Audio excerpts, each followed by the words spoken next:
when we heard the news about how she was diagnosed, it was almost a kick in the gut. But the one constant, I think, the way I felt was the doctors, nurses, everybody, they were so great in communicating with us, and more importantly with Eva. And I think that was really reassuring. Although Eva had been having a variety of mild symptoms like back pain or headache, the main concern was in her vision, and she had an eye doctor who saw that there was swelling in her eye nerves.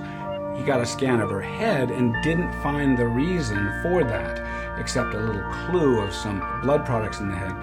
It led to more pictures in the spine, and lo and behold, unexpectedly, there was a large tumor at the very lowest part of her back.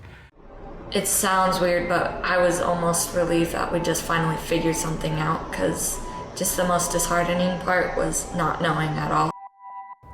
Although the spine tumor was the main problem, the secondary problem of pressure inside of her head had to be addressed first, because it wouldn't be safe to operate without relieving that pressure. So first she had to have an external drain placed to relieve the pressure in her head.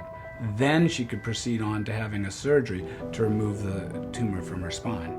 The spine surgery was quite risky because the tumor was compressing and surrounding the nerves of the low back. We had special electrophysiology monitoring to literally listen to the nerves and their function while the operation took place to assure that the nerves were not being harmed as the tumor was being removed. And with that, together with microsurgery, we were able to remove the tumor completely.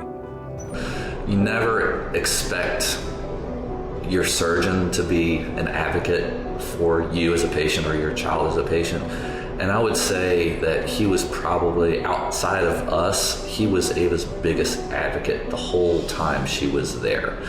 I mean, the man was relentless, showing up day in and day out. Now that the surgery is over, Ava's doing physical therapy, and that is a great place. It's happy, it's fun, the exercises are effective, it's given her life back, really. And it gives us hope and strength for the future. Thinking about the care makes me emotional because it was so compassionate. There was so much kindness and sincerity.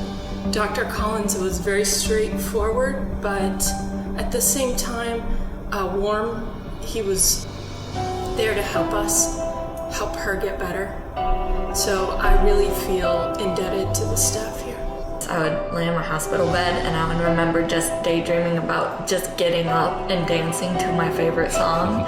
And that was what I dreamed of. And now I'm almost running, I'm walking very quickly, I'm standing up almost all day. I can go out and I can swim and I can go to parties and I can just be as close to normal as I've been in a very long time, and it's really good.